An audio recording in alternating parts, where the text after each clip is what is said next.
मैं सिर्फ ये समझना चाहती हूँ कि आखिर क्या वजह है कि ये होप अब भी बरकरार है। आपने सुना समाजवादी पार्टी के प्रवक्ता को भी और आपने कांग्रेस पार्टी के प्रवक्ता को भी सुना। दूसरी बात, जब मैंने जिक्र किया हार्ड बार्गेन का, नीतीश कुमार का हार्ड बार्गेन क्या है इस सरकार में? देखिए पूर्णिमा जी, बीजेपी नीतीश कुमार और जदयू की नेचुरल अलायंस पार्टनर रहा और ये पहले से ही एनडीए का नेतृत्व माननीय प्रधानमंत्री ने किया और उसको मैंडेट मिला और सरकार बनाने के लिए नीतीश कुमार ने पहले जो एग्जिट पोल हुआ उसके पहले आके माननीय प्रधानमंत्री से मिल के गए और कहा कि हम लोग सरकार बनावेंगे। और जब वो एनडीए की बैठक हुई तो उसमें आए और उन्होंने अपना समर्थन पत्र भी दे दिया और कहा कि जल्द से जल्द सरकार बनाया जाए। अब कोई इसको हो उम्मीद जताता रहे तो अब इसमें हम लोग का सपना देखता रहे कि इसमें हम लोग को क्या लेना देना।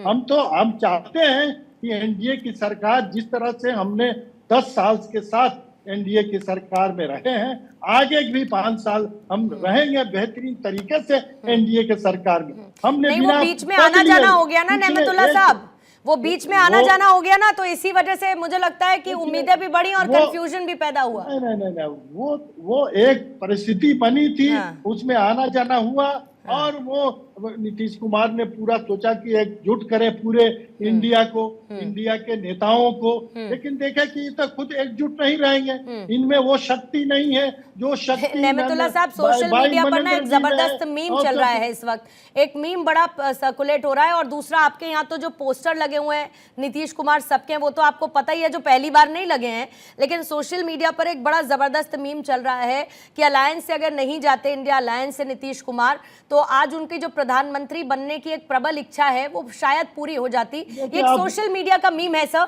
मैंने हल्के अंदाज में इसका जिक्र किया, लेकिन एक बहुत कठोर सवाल है मेरा आपसे। मैंने आपसे हार्ड बार्गेन को लेकर सवाल पूछा और क्योंकि धनंजय जी भी यहां पर हैं, क्या एक बार फिर से बिहार के लिए स्पेशल स्टेटस की मांग होगी नीतीश कुमार की तरफ से? देखिए अभी क्या होना है क्या नहीं, अभी सरकार बनने दीजिए। सरकार को हम लोग चाहते हैं कि स्टेबल सरकार रहे, सरकार चले और हमारे बिहार का, हमारे देश का, हमारे नेशन का अच्छे से विकास हो और उसमें जो भी बाधाएं हैं हम मिल बैठ के उसको तय कर लेंगे। अभी हम प्रयास करने लगे कि हम ये ले लेंगे और वो ये दे देंगे, ये हम नहीं चाहते हैं। नहीं, और उसमें कोई बुराई भी नहीं है, और उसमें बुराई इसीलिए नहीं है क्योंकि आप लोग अपने स्टेट के पर्सपेक्टिव तो सोचिएगा ना, मतलब उसको आप थोड़ी ही छोड़ देंगे और ये साथ में एक साथ चलने की बात है। ठीक है, ठीक है जी, हम सोचेंगे लेकिन अभी जो है हम आते आते हम कहेंगे ये दे दो, लेकिन हम उसमें रखेंगे बात अपनी। हम ज्यादा से ज्यादा जो हमारा छूट गया है, हमारा जो स्पेशल स्टेटस है और सो जो बाकी हमारी मांगे हैं, हम प्रधानमंत्री से हम रखेंगे और उसमें मिल बैठ के हम इसको सॉल्व कर लेंगे, हम सोल्यूशन निकालेंगे इसका। ठीक है, ठीक है। सुशील व्यास जी, एक बार फिर से आपके पास आते हुए, आज बड़ा घटनाक्रम देखने को मिला। देवेंद्र फडणवीस ने कह दिया कि भाई मेरे रहते हुए, क्योंकि नेतृत्व में लड़ा गया था इलेक्शन और क्योंकि हार हो गई है, तो ऐसे में मैं अपने इस्तीफे की पेशकश करता हूं। हालांकि बीजेपी अध्यक्ष ने उसको वहां के नकार दिया और कहा कि उसकी जरूरत नहीं है, लेकिन फिर भी कहीं ना कहीं रिजल्ट के बाद एक एनालिसिस आपके पर्सपेक्टिव से तो हुआ ही होगा और साथ ही इंटैक्ट रहे हर कोई, इसकी तमाम कवायदें भी इस वक्त चल रही होंगी। निश्चित पूर्णिमा जी, चुनाव हुआ है तो उसकी एनालिसिस भी होगी, वो पार्टी के अंतर्गत मामला है, वो निश्चित उसका प्लस माइनस सारी चीजों को उस पर चर्चा में आएगा। फडणवीस जी एक भावुक नेता है, बहुत असरदार नेता है, उनके मन में कुछ इस तरह के विचार आए जिसको पार्टी ने बिल्कुल एक झटके में दरकिनार कर दिया। और ज्यादा विषय भाजपा का आंतरिक मामला है, लेकिन मेरे भाई जो समाजवादी के जो कह रहे थे उस पर मैं आपसे काफी देर से जवाब देना चाह रहा था। वो कह रहे थे कि किसी को भी बहुमत नहीं मिला। मैं इस पे 1 मिनट लेना चाहता हूं दीपक जी। 543 सीट पे चुनाव हुआ, प्री पोल अलायंस, ये शब्द याद रखिएगा, प्री पोल अलायंस एनडीए का था जिसने 293 सीट ली है। एक ही नेता नरेंद्र मोदी जी के नेतृत्व में 293 लोग जीत के आए। अब आप बताइए सामने जो इंडिया अलायंस जो है जिनमें आप हैं, उनके कितने प्री पोल अलायंस है? बंगाल में क्या प्री पोल अलायंस था? क्या पंजाब में प्री पोल अलायंस था? क्या केरला में प्री पोल अलायंस था? किस बात पे आप कहना चाह रहे हो कि हमारी 293 जो है वो बहुमत का आंकड़ा नहीं है? प्रजातंत्र में। और जिस संविधान की बात कांग्रेस के साथी पूरे चुनाव में करते आए, संविधान बचाओ, तो उस संविधान के हिसाब से 293 प्री पोल अलायंस एक शब्द है संविधान के और कानून के अंदर, उसमें 293 हमारे पास आंकड़ा है। आप बता सकते हैं आपका आंकड़ा जो आप दिखा रहे हो वो प्री पोल अलायंस है? तो बंगाल में क्या था, हरियाणा में, पंजाब में क्या था और केरला में क्या था? तो जरा व्यवहारिक बात करें तो जरा अच्छा लगे। ठीक है, ठीक है, सिर्फ कहने के लिए कुछ ना कहा जाए। दीपक जी जल्दी से 30 सेकंड में आपसे जवाब दूंगी, फिर धनंजय जी आपके पास आते हैं, चारण साहब आपके पास। पूर्णिमा जी, जो मेरी बात है, आप बहुत वरिष्ठ हैं, आदरणीय शिवसेना शिंदे के प्रवक्ता जी। मैं इनकी किसी टिप्पणी पे मैं टिप्पणी नहीं करना चाहता, लेकिन मैंने ये जरूर कहा था कि किसी भी पार्टी को स्पष्ट बहुमत नहीं मिला तो आप हंग पार्लियामेंट आप किसको कह सकते हैं? हंग पार्लियामेंट। फिर आपको निर्दलीय विधायकों को लेने का और राहत। देखिए, नीतीश कुमार जी की बात हो रही थी, आदरणीय नीतीश कुमार जी बड़े परिपक्व, बड़े अनुभवी और बड़े मजे हुए नेता हैं। और मैं बार बार मैं कह दूं, और आपके सम्मानित चैनल पे मैं बड़े साफगोई से कहना चाहता हूं, नीतीश जी जो है वो पद के लालसा में कभी नहीं आएंगे। मैं उनको जानता हूं, जहां तक हम क्या पूरा देश उनको जानता है, वो मुद्दों पे समझौता करेंगे, वो जातिगत जनगणना पे समझौता करेंगे, वो किसानों के लिए समझौता करेंगे, वो बेरोजगारों को रोजगार देने के लिए समझौता करेंगे। वो पद के लिए ललायत नहीं है। पद उन्होंने बहुत से देख लिए, कई बार के मुख्यमंत्री रहे वो, तो इसलिए उनको डेप्यूटी पीएम या उनको सेंट्रल में मिनिस्टर की उनको लालसा नहीं। वो इन मुद्दों पे बार्गेन करेंगे, इन मुद्दों पे कहेंगे कि आप जातिगत जनगणना नेशनल लेवल पे आप कराइए, आप किसानों की आय दुगनी करिए, आप एमएसपी की गारंटी दीजिए, आप बेरोजगारों को रोजगार दीजिए जो आपने वादे किए थे। जहां तक हम लोग नीतीश कुमार जी को जानते हैं, वो बड़े परिपक्व और जनता के नेता है, वो जनता के बीच में रहने वाले अच्छी बात है। और ये विनम्र भाव नीतीश कुमार जी के लिए आपका थ्रू आउट बना रहा, न सिर्फ आपका बल्कि अलायंस की सभी पार्टीज का बना रहा, होना भी चाहिए।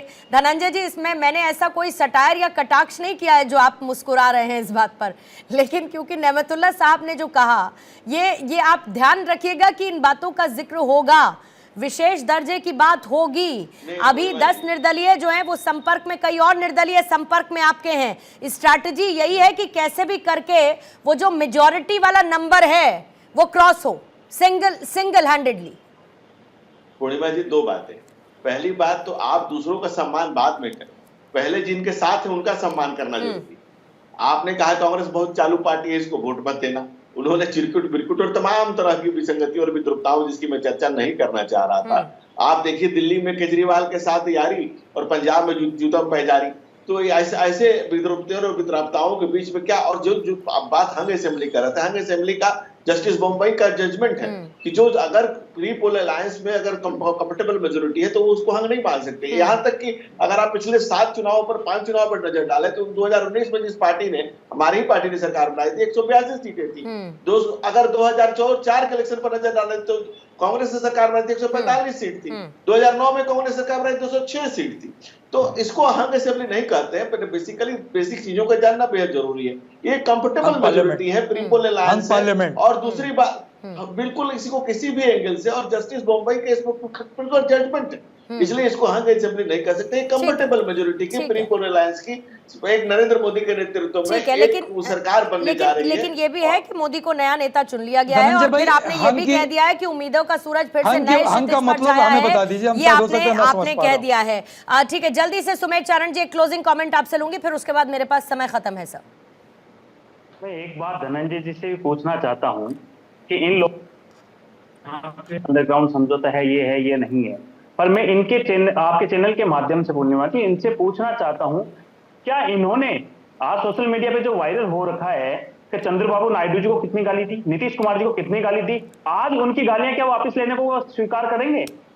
ये चुनाव बेरोजगारी पे, महंगाई पे, जनगणना पे, जैसे मेरे साथी प्रवक्ता रहे थे समाजवादी वाले, एमएसपी पे, हाँ ये लोग दोनों उनको समर्थन दें, हमारे को कोई एतराज नहीं है, सरकार ये लोग बनाए, परंतु जहां